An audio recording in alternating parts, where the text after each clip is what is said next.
Jésus n'est pas insensible à nos souffrances. Jésus n'est pas indifférent à nos souffrances. Au contraire, sa compassion est un aspect central de son ministère. Jésus a montré sa sensibilité face à la souffrance humaine à plusieurs reprises dans les évangiles.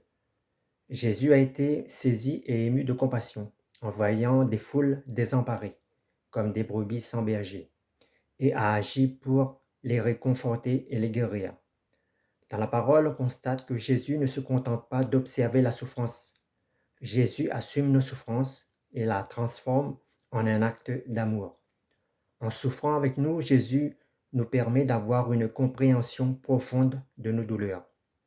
Jésus est un médecin des âmes, des cœurs et des corps, guérissant non seulement les maladies physiques, mais aussi les blessures émotionnelles et spirituelles. Jésus se tourne particulièrement vers les marginalisés, ceux que la société considère comme inutiles, sans importance, sans valeur, et aussi ceux qui souffrent. La mission de Jésus inclut aussi la délivrance de nos souffrances. Jésus est venu pour apporter le salut et la guérison à ceux qui sont dans le besoin affectif et émotionnel. En agissant ainsi, Jésus nous révèle l'amour inconditionnel du Père céleste envers chacun d'entre nous. Jésus invite chacun d'entre nous à reconnaître nos souffrances et à se tourner vers lui. Ses bras d'amour est grande ouverte pour nous accueillir et trouver réconfort et guérison en lui. La compassion de Jésus nous pousse à développer notre propre sensibilité envers ceux qui souffrent autour de nous. Jésus est profondément concerné par nos luttes et désireux de nous offrir la guérison et l'espérance. L'amour de Jésus nous pousse à cultiver l'empathie, c'est-à-dire que nous devons apprendre à nous mettre à la place des autres pour mieux comprendre leurs sentiments et leurs luttes, et cela nous aidera à ressentir de la compassion pour eux. L'amour de Jésus doit aussi nous pousser à pratiquer la bienveillance, nous engager à agir avec bonté et patience envers les autres.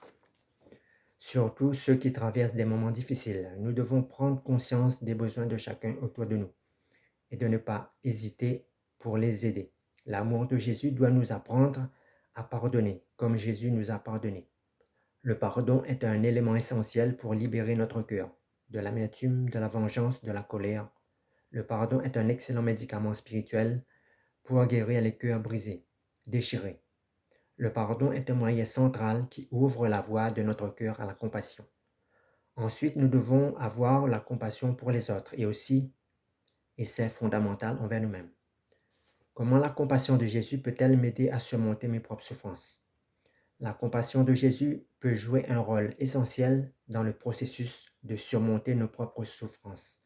Jésus comprend profondément la douleur humaine. Ayant lui-même souffert, Jésus ne se contente pas d'observer nos luttes, il les partage et les comprend personnellement. Et cela doit nous réconforter, sachant que nous ne sommes pas seuls dans nos souffrances.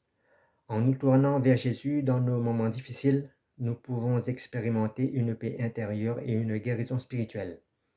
Par sa compassion, Jésus nous offre l'espérance d'une transformation. Jésus voit au-delà de nos douleurs actuelles et il nous invite à une vie renouvelée dans notre attitude, dans notre raisonnement, dans nos sentiments. Jésus nous encourage à croire par la foi en un avenir meilleur, même lorsque les temps sont difficiles. Aider autrui, ceux qui souffrent, est aussi un moyen pour nous de donner du sens à notre propre souffrance. Confier nos peines, nos souffrances à Jésus par la prière est aussi un moyen puissant pour recevoir sa compassion. La prière est un moyen qui nous permet de recevoir le soutien dont nous avons besoin. Prier, ce n'est pas réciter, mais avoir un dialogue intime avec Jésus, comme un enfant se confie à ses parents. Avant de pouvoir aimer les autres, il est essentiel de se respecter et de prendre soin de nous-mêmes.